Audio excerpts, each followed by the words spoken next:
jirtu nagaa keessanii isiniin jechaa sumaan viidiyoo keenya har'as immoo kan itti fufnu ni ta'a jechuudha. Viidiyoo har'aa keessatti kan waliin ilaallu akkamittiin bilbila keessan kastamayz goona jechuudha. Jechuun kaameraa front kaameraan jira. Front kaameraa tuqxanii ibsaasaa ibsu. Front kaameraa tuqxanii bakka kaameraa banuu. Front kaameraa tuqxanii akkasumas immoo screenshot gochuu. Front kaameraa tuqxanii wantoota hedduu gochuu akkamitti akka dandeessan waliin ilaalla. Hanga dhumaatti turtii keessan wajjiniin taasisaa isiniin jenna. Appiinsa kunuutu jechuudha. Action Nosh jedhama. Play Store irra ni argattu. Yoo barbaadan immoo linkii isaa isiniif kenna. Comment irratti na gaafadhaa jechuudha. Application baay'ee barbaachisaa bilbila keessan irratti qabachuudhaaf dirqamtanidha jechuudha. Action Nosh Play Store irra ni argattu akkuma isiniin jedhe yeroo seentan jalqaba bifa kana qabatee isiniif dhufa jechuudha. Fix it kan jettu kana ni tuqxu sana booda agree kan jedhu kanarra ni tuqxu jechuudha. Permission kennituufi jechuudha. Installed app kan jettu kana tuqxanii asirra Action Nosh kana on ni gootu jechuudha. Allow gootu sana booda akka kanatti bifa kanaatiin on yeroo ta'e duubatti ni deebitu jechuudha. Duubatti deebitanii gara application chaatiin seentu haala kanaanidha jechuudha. Inni kun pro ni jedhu isiniif hin hojjetu jechuudha. Warri pro hin taaneyyuu baay'een isaanii haala ajaa'iba ta'een isiniif hojjetu rakkoon qabu. Maaliif isaanu baay'ee barbaachisoodha jechuudha. Sammoo yoo barbaadan birrii kaffaltanii doolaaraan jechuudha. Doolaaraan kaffaltanii banachuu ni dandeessu warra pro kana. Garuu isa malee isa dhiiftanii inni fuuchariin inni firiyyuu baay'ee namatti tolaa jechuudha. Bilbila keessan haala ajaa'ibaan kastamayz gochuudhaaf bareechuudhaaf isin fayyada jechuudha. Isa jalqabaa irratti nan seenaa jechuudha. Action Nosh irratti single touch kan jedhu kanarra no action jedhee isinii fida. Single touch kanarra tuqxanii as keessaa kan barbaadan irra kan feetan irra kaawwachuu jechuudha.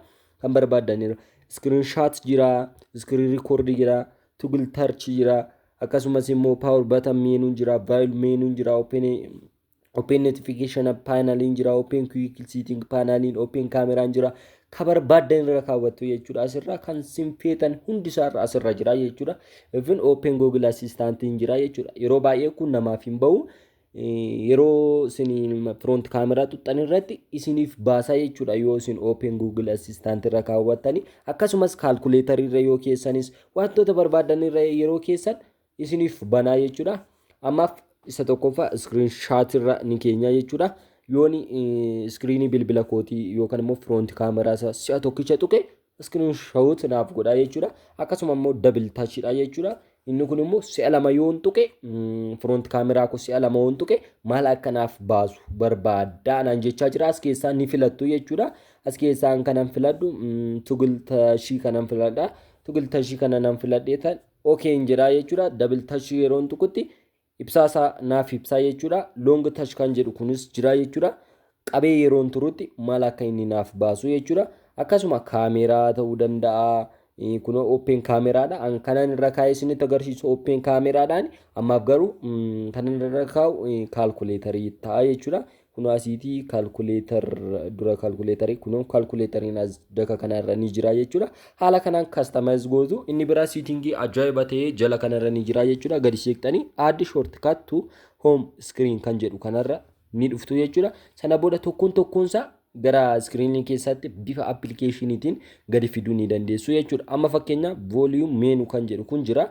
Addin tuqaa jechuudha. Akkasumas add shortcut kanarra deebi'eetan kan biraa barbaade nan tuqaa jechuudha. Amma fakkeenyaaf as keessaa kanneen ani barbaade screen off kan jedhu jira. Akkasumas home button jira.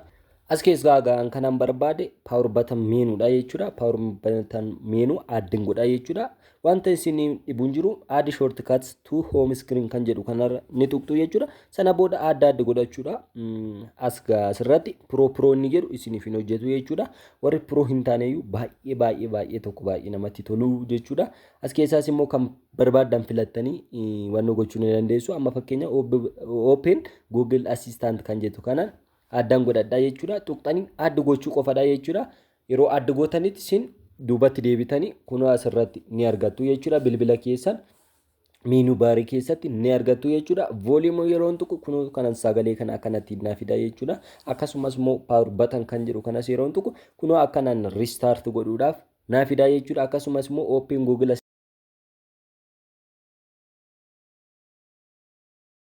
kunoo jala kanarra akkuma argitan open Google Assistant kana naafideetu jira jechuudha. Google Assistant kana yeroo baay'ee nan dhabaa jechuudha. Bilbila keessan ol qabdaniitu kan isin argattanii yeroo baay'ee hin dhabama. Kanaafillee furmaata ajaa'ibaa ni ta'a jechuudha. Appilikeeshiniin isaa kuni akkamitti akka ta'e immoo viidiyootiin kan isinitti agarsiisu ta'a. Hanga dhumaatti na wajjiniin ta'uu hin dagatiin asiin jenna. YouTube chaanala keenya subscribe gochuu hin dagatiin. Amma fakkeenyaaf asumarratti yeroon akka malee qabee taa'u maal akkanaa fidu ilaala. Ilaala kaalkuleetarii jechuudha. Akkasumas immoo yeroon dabilii tuqu yookaan immoo si'a lama front kaameraan naan tuqu maal akkanaa fidu ilaala. Isinitti mul'atu kuno screenshot naaf godha jechuudha. Kuno screenshot naaf godhe bilbila koo jala naaf kaa'e jechuudha. Dabilii yeroon tuqu yeroon immoo si'a tokkicha tuqu ibsaasaa duubaa naaf ibsaa jechuudha. Akkasumas immoo akka kanadha jechuudha. Hanga dhumaatti kan si wajjin ture ani ibsaa appsidha jechuudha. Viidiyoo keenya like gochuu, subscribe gochuu, namootaaf share gochuu akkasumas koomentii keessan barreessuu hin dagatiin isiniin jenna. Viidiyoo biraa viidiyoo abidda ta'eetiin hanga walitti deebinuuf viidiyoo isa kana daawwachaa nagaan nuuf tura isiniin jenna.